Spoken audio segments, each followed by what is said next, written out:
Hello. Did you know that ancient Egyptians were the first in the world to discover the importance of nasal swabs? If you don't believe, please have a look at this picture. My name is Ahmed Samir, a consultant of clinical pathology at Sheffield Ormond Oncology Hospital, and I'm here to present this poster.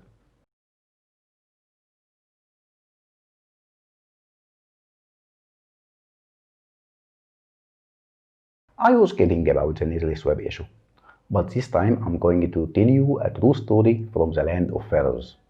From Luxor, the greatest open-air museum in the world, the city that contains about 1/3 of the world heritage. Here we established Sheffield Ormond, the only specialized cancer center providing free cancer treatment in Luxor Governorate. Over the period of 5 years, the hospital served about 26,000 cancer patients. When the first case of COVID-19 appeared in Luxor, the hospital applied strict infection control measures together with a strategy for triage of patients, which was implemented and was updated on a regular basis. And the clinical pathology department was at the heart of the different stages of triage. Strategy number 1. This was applied from March to May 2020. As cases of COVID-19 started to appear and associated with the limited availability of diagnostic tools, triage relied mainly on detection of symptoms and contact history using a questionnaire created mainly for this purpose, together with measurement of the temperature of all patients.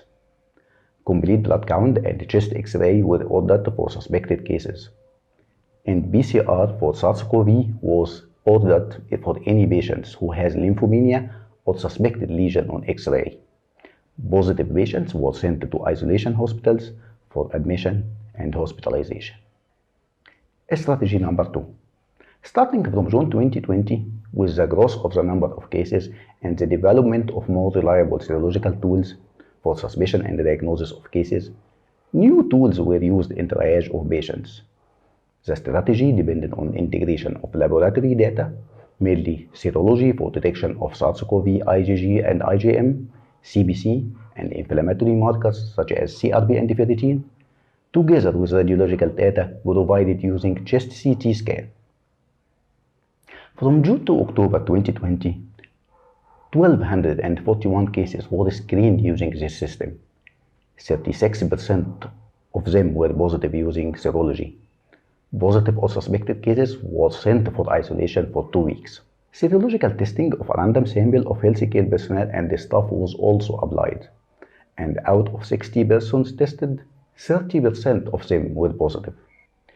In general, this approach was successful, since the hospital didn't face any outbreak of the disease among patients or staff. So, to conclude, laboratory services played an integral role in the triage management during COVID-19 pandemic. Successful integration of these services with infection control plans could lead to mitigation of the effects of rapidly spreading disease such as COVID-19. This is especially applicable and important for critical patients such as cancer patients. I'm done with my story. I hope it was interesting for you. Thank you and goodbye.